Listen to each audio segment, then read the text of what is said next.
नमः जनभाषायै संस्कृताय मित्रों श्री गुरुवे नमः वंदे वेदमातरम्। Sanskrit by Tejendra YouTube channel में आप सभी का स्वागत है। आज हम इस वीडियो के माध्यम से देखेंगे कि जो CUET की परीक्षाएं आगामी आने वाली हैं उन परीक्षाओं में सिलेबस किस प्रकार से रहेगा। जो आपने संस्कृत सब्जेक्ट का चयन किया होगा 325 उसका कोड था, तो उसका जो सिलेबस होगा वह सिलेबस किस प्रकार से होगा।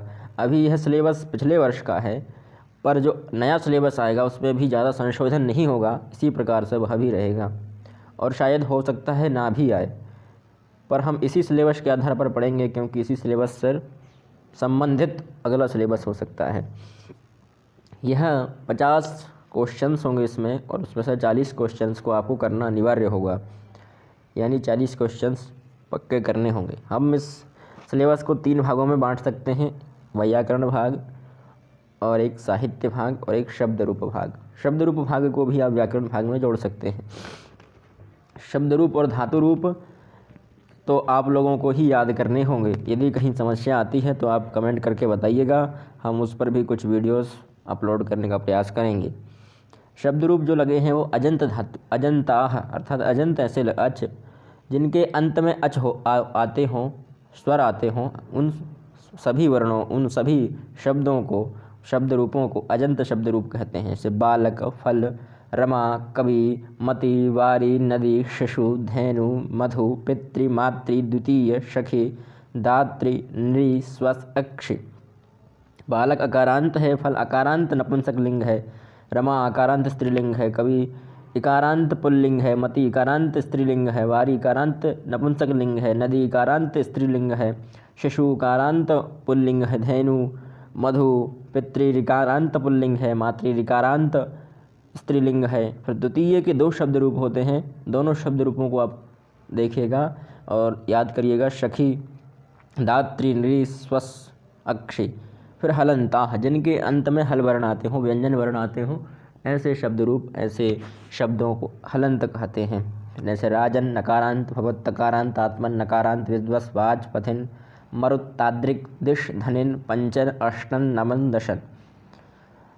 तो इन संख्याओं का भी शब्द रूप याद करना है आपके लिए। फिर सर्वनामानी, सर्वनाम के शब्द रूप बहुत सरल होते हैं। आप किसी भी एक का याद कर लीजिएगा, एक पुल्लिंग का, एक स्त्रीलिंग का और एक नपुंसकलिंग का। फिर बाकी के शब्द रूप आप किस प्रकार से बना पाएंगे सर्वनाम के, वह मैं एक वीडियो के माध्यम से आपको बता दूंगा। किसी भी एक का कर लीजिएगा, जैसे कि अस्मद के कर लीजिए, युष्मद के कर लीजिए, किसी भी एक का, एक स्त्रीलिंग का सर्वनाम रूप, एक पुल्लिंग का सर्वनाम रूप और एक नपुंसकलिंग का। इसमें लिखा है त्रिशुलिंगेषु सर्व तत् यत् किम इदम अस्मद युष्मद, तो इन्हीं को आपको करना है। फिर धातु रूपानी लिखा है, धातु रूप बहुत सरल दिए हैं, हो सकता है आपको कुछ धातुएं तो याद भी हों, जैसे कि गम, नम, हस, अस, श्रु, नस, आप, शक, इश, प्रच्छ, क्री, ज्ञा, भक्ष, चिंत, नृत, कथ, नी, पच।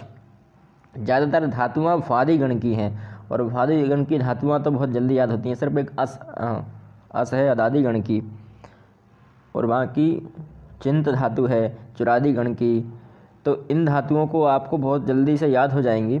सिर्फ 5 लकारों में करना है। लट अर्थात वर्तमान काल, लृट भविष्यकाल, लोट, लंग भूतकाल और विधिलिंग, इन 5 लकारों में करना है आपके लिए। फिर आत्मनेपद की धातुएं हैं। धातुओं के भी 3 प्रकार होते हैं, आत्मनेपदी, परस्मयपदी और उभयपदी। तो यहाँ परस्मयपदी धातुएं दी गई हैं और आत्मनेपदी धातु दी गई हैं। जैसे चिंत धातु है तो चिंत धातु का चुरादी गण की है और चुरादी गण में जितनी धातुएं होती हैं वो उभयपदी होती हैं। तो चिंत धातु के उभयपदी रूप भी, परस्मयपदी रूप भी चलेंगे और आत्मनेपदी रूप भी चलेंगे। फिर आत्मनेपद में लभ, सेब, वंद, याच, ये 3 लकारों में करना है। लट, लृट, लंग, इन 3 लकारों में इसके शब्द रूप आपको याद करना है और ज़्यादा लकारों में कर लें तो बहुत अच्छी बात है। फिर संधियों के बारे में लिखा है, संध्याः संधि विच्छेदाः च, अर्थात संधि आपको पहचाननी होगी कि कौन सी संधि है और फिर उसका संधि विच्छेद भी करना होगा।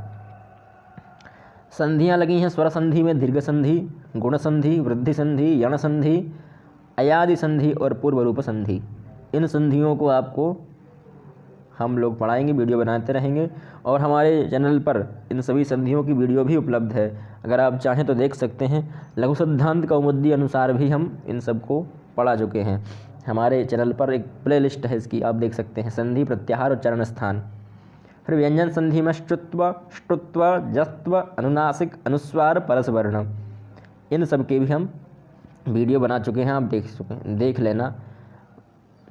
फिर विसर्ग संधि, विसर्ग संधि की अभी तक कोई वीडियो नहीं आई है, हम विसर्ग संधि की भी वीडियो अपलोड करेंगे, तो आप उनको भी देख लीजिएगा। उत्वम, रत्वम, लोपः, विसर्ग स्थाने सा, शा, श, इस वीडियो को, इसकी बहुत महत्वपूर्ण वीडियो बनाएंगे हम आपके लिए, क्योंकि विसर्ग संधि बहुत कठिन होती है। बहुत कठिन तो नहीं होती घर पर, समझने में ज़्यादा जल्दी समझ में नहीं आती है वो, तो यह हम इसकी भी कुछ वीडियोस बनाएंगे। फिर समास, समास भी बहुत सरल लगे हुए हैं। अव्ययी भाव में सिर्फ यथा का, प्रति, उप, अनु, निर, सह, अधि, तो यह अव्ययी भाव समास में लगे हैं। द्वंद्व में इतरेतर द्वंद्व, समाहार और एक शेष द्वंद्व। तत्पुरुष में विभक्ति तत्पुरुष, कर्मधारय तत्पुरुष, द्विगु तत्पुरुष और उपपद तत्पुरुष, ऐसे 4 लगे हैं। और बहुब्रीहि, बहुब्रीहि भी लगा है। फिर प्रत्यय लगे हैं। कृदंत में लगा है तक, अक, तक, तबतु, तब्य, अनियर, क्षत्रि, सानतिन, इन प्रत्ययों की भी हम एक वीडियो बनाएंगे। सभी सूत्रों को उसमें लिया जाएगा, जितने भी ये प्रत्ययों से संबंधित सूत्र हैं। फिर प्रत्ययों से भी जितने बाहर के कुछ सूत्र लगते हैं प्रत्ययों में, उन सबको भी हम आपको बताने का प्रयास करेंगे। तद्धित प्रत्यय दिए हैं। कृदंत और तद्धित में क्या अंतर होता है? कृदंत प्रत्यय वह होते हैं जो धातुओं में लगते हैं, और तद्धित प्रत्यय वह होते हैं जो प्रातिपदिक अर्थात शब्दों में लगते हैं। तो जो शब्दों में लगते हैं उनको तद्धित प्रत्यय कहते हैं, प्रातिपदिक में लगते हैं। मतोप, इन, ठक, ठय, त्व, तल, यह प्रत्यय तद्धित में लगे हैं। स्त्री प्रत्यय वह होते हैं जो स्त्री शब्दों में लगते हैं, जिनसे स्त्री शब्दों का निर्माण होता है। टाप और गी प्रत्यय लगे हैं।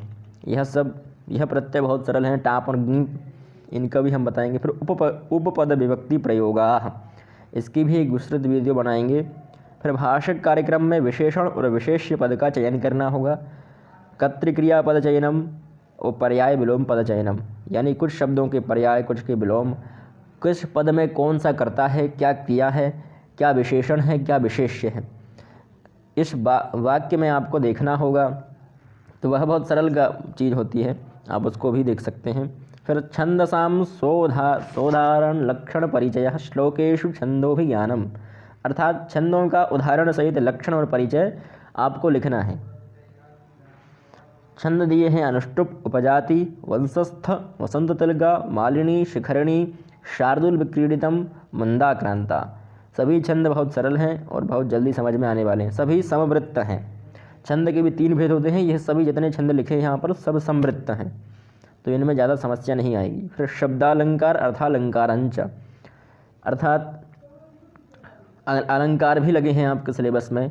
और शब्दालंकार जो शब्दों में देखने में आपको पहचान में आते हैं, वो शब्दालंकार होते हैं। जो अर्थ को जानने से ज्ञान में आते हैं, वह अर्थालंकार होते हैं। तो शब्दालंकारों में अनुप्रास, यमक, श्लेष अलंकार लगे हुए हैं। अर्थालंकार में उपमा, रूपक, उत्प्रेक्षा और अर्थांतर न्यास, ऐसे 4 अलंकार लगे हैं। फिर संस्कृत साहित्य से सामान्य परिचय, अर्थात संस्कृत साहित्य का सामान्य परिचय, जो अभी आपने ऊपर पढ़ा था लगभग 7वें पॉइंट तक, वह सब व्याकरण के क्षेत्र में आता है। पहला और दूसरा तो धातु और शब्द रूप थे, पर यहाँ फिर यह 8, 9 और 10 यह साहित्य में आ गया। तो ये साहित्य भाग में है, साथ जो छंद पढ़ेंगे हम, अलंकार पढ़ेंगे और सामान्य परिचय साहित्य का, यह सब संस्कृत साहित्य में आएगा। संस्कृत साहित्य के भी 2 भाग हैं, वैदिक साहित्य और लौकिक साहित्य। तो आपको संस्कृत साहित्य परिचय में वैदिक साहित्य, कितने वेद हैं, कितने पुराण हैं, कितने आरण्यक हैं, उस वेद का क्या ब्राह्मण है, क्या सूत्र है, यह सब आपको याद करना पड़ेगा। सामान्य परिचय हम आप लोगों के समक्ष प्रस्तुत अवश्य करेंगे। और फिर मिलते हैं अगली वीडियो में। अब हम अगली वीडियो से अलंकारों को पढ़ाना प्रारंभ करेंगे, क्योंकि साहित्य सरल होता है, तो हम साहित्य से प्रारंभ करेंगे। बीच बीच में कुछ व्याकरण का भी हम डालते रहेंगे, आप उसको भी देखते रहिएगा। और जहाँ भी आपको समस्या आए आप बिल्कुल बेझिझक कमेंट करिए, हम उसकी भी शीघ्र उस समस्या का समाधान करने का प्रयास करेंगे। मिलते हैं अगले वीडियो में, तब तक के लिए जय तु संस्कृतम जय तु भारतम।